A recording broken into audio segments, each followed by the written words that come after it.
Have you ever experienced a situation where you were in a public and someone around you was doing something or saying something to you that made you so uncomfortable? Or when you were in a public and you noticed that a person was approaching you, and your gut was telling you that it was not friendly, or you to a point where you feel like your personal safety might be threatened, and you did not speak up or do anything about it. In this video, I want to share one of the ways that you can change that. Hi, my name is Ping Ping. Welcome to my channel. If you clicked on my video because you're looking for tips on improving your singing voice or your public speaking skills, I'm sorry to disappoint you. Instead, I want to talk about how our voice sometimes can be the first tool that we want to use to prevent situations from getting worse or remove ourselves from potentially dangerous situations. Before we dive in, I want to explain briefly of a different type of physical distance. First is intimate space. Intimate space is when you have direct physical contact. Examples would be when you're hugging or kissing a person, or when you're wrestling with someone. Second one is personal space.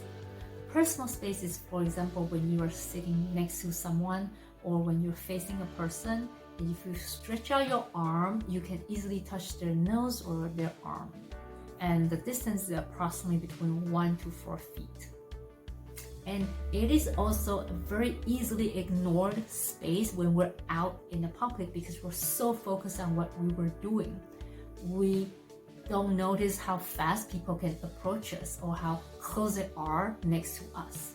So this is a space that you really want to pay attention to. So you don't want people to get close or inside it. So imagine yourself in the center of a circle and draw an imaginary a circle with a 4 feet radius and put a circle around you. That is your personal space. And the third one is social space. Social space is approximately between 4 to 12 feet. And it's usually seen in a social settings or business setting. This is the distance where you can converse with the person easily, or you can attract their attention easily or get their acknowledgement. And the last one is public space. Public space is approximately 12 feet or beyond. And of course, it's likely in the public setting. And should be a distance where physical contact is impossible. And eye contact should be minimum to none, unless it's intentional. So if you ever find yourself in the public and in a distance where you caught someone giving you constant eye contact, that is something that you really want to pay attention.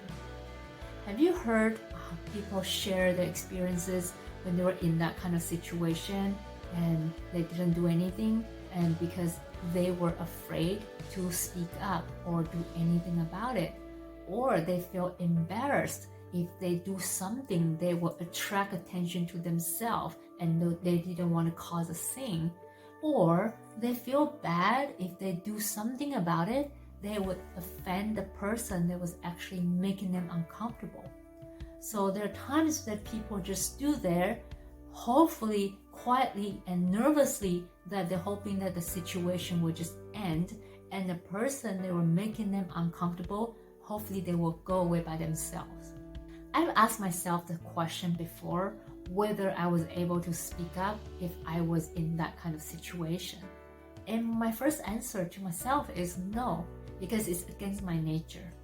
Because I remember growing up, we were all taught to speak in a polite and soft-spoken manner, and don't raise your voice. Here, if you're watching and you're naturally a soft-spoken person, you rarely raise your voice, and you don't like to attract attention, especially in public, then I would encourage you to try this at home.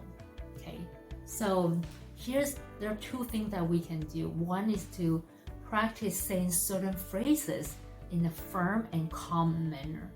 For example, if someone was standing too close to you and you would like them to create a certain space, and you try already to keep the distance, and for some reason they wouldn't stop, they just keep getting close to your personal space or getting too close to your personal space, then you can try say, if you don't mind, please stay back or keep a distance. It makes me uncomfortable.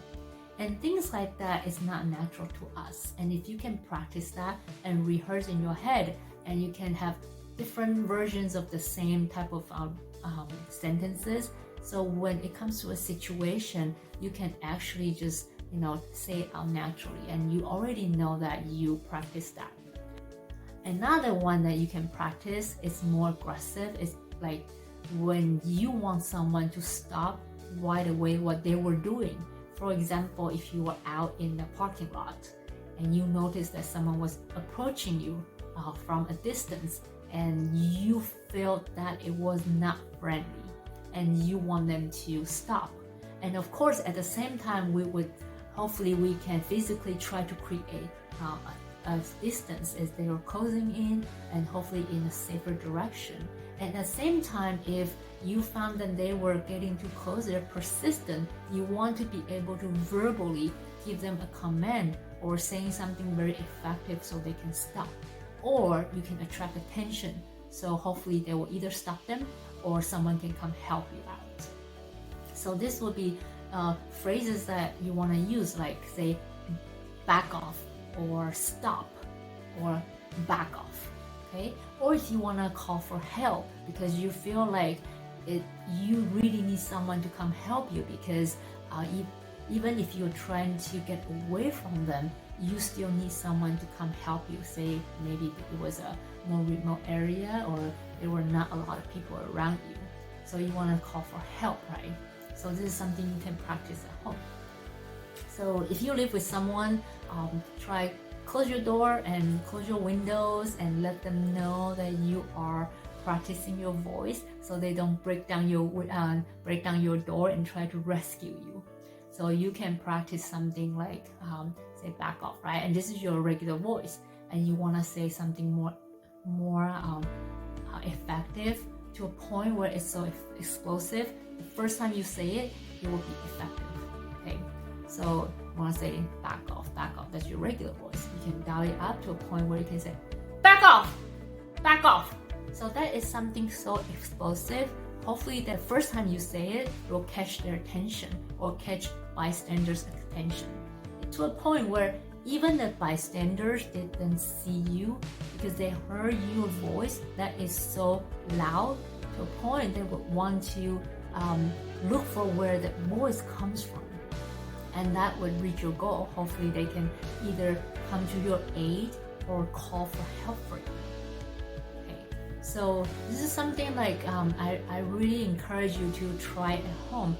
And the reason it's important to practice is it's almost like it's a muscle, right? You know the muscle is there, but if you don't practice it, you don't know how to use it, especially in situations like that.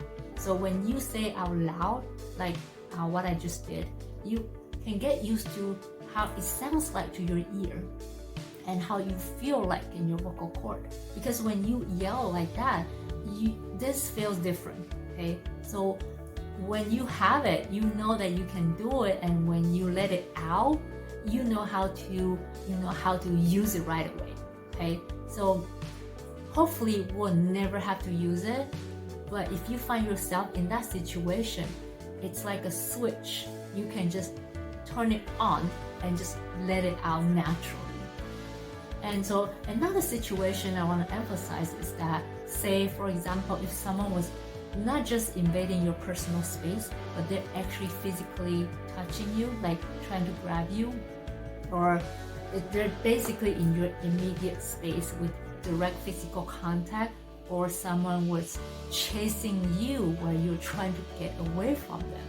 That is a situation, of course, you physically really need to do something. You really want to struggle. If they're grabbing you, you want to struggle as hard as you can, or run away as fast as you can. But remember, don't struggle or run quietly. Just use your voice. Use the voice that you practice at home, and just keep letting it out as loud as you can, as explosive as you can, as aggressive as you can. Just keep attracting attention from either you attract attention from bystanders who come to your help, or hopefully that person can just stop because they actually don't like attention and they might just go away, and hopefully.